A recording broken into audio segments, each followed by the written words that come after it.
So today I thought I might come to the Towers Temple, which is at a higher elevation, and so I can look down on the city.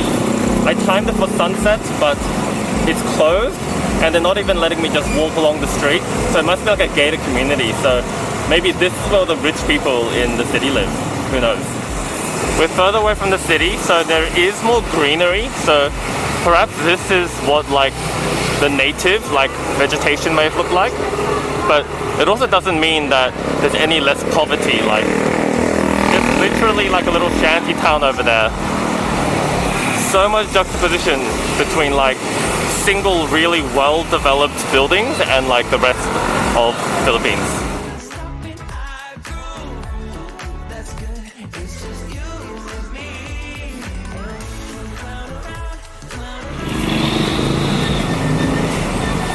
I decided to get one of these Tuto cheese things.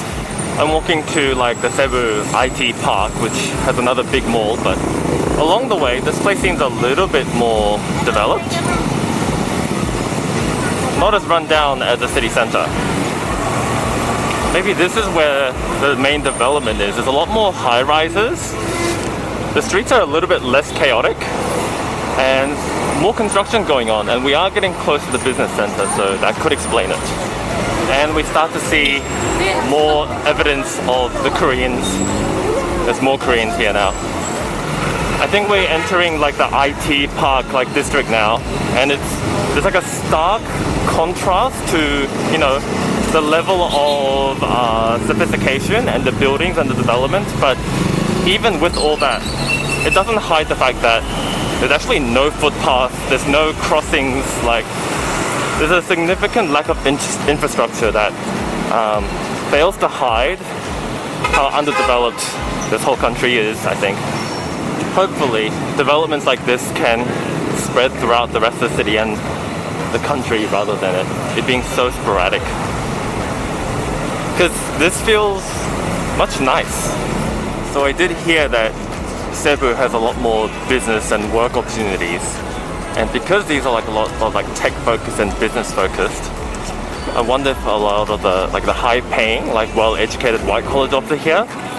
And following that, possibly like a lot of the residents and the associated entertainment. Inside I found a place that does like unlimited chicken, chips and rice and drink. So for my last day in the Philippines, I am chilling at home, but I have decided to get some delivery food of some Jollibee, which is like one of the most beloved fast food chains here. Yeah, apparently people like their fried chicken with rice. Oh my god, how many spoons and forks do they give? Like 6 each, and that's gravy, but it's just chicken. Oh, I was hoping there'd be rice in there, but just chicken.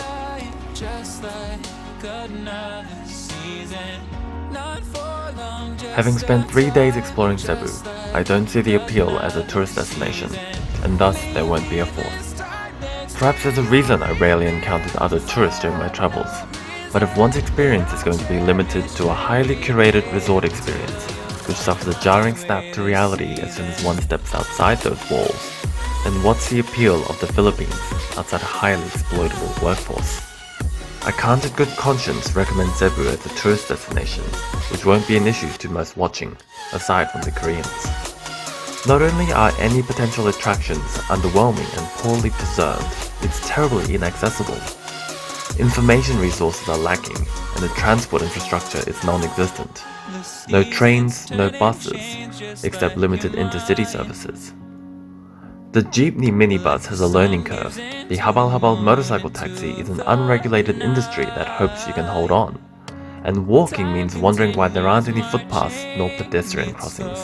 Not to mention all these options expose you to the most toxic air I've experienced. The theme of my Cebu trip would be poverty and an appreciation for the privileged life I get to enjoy at home.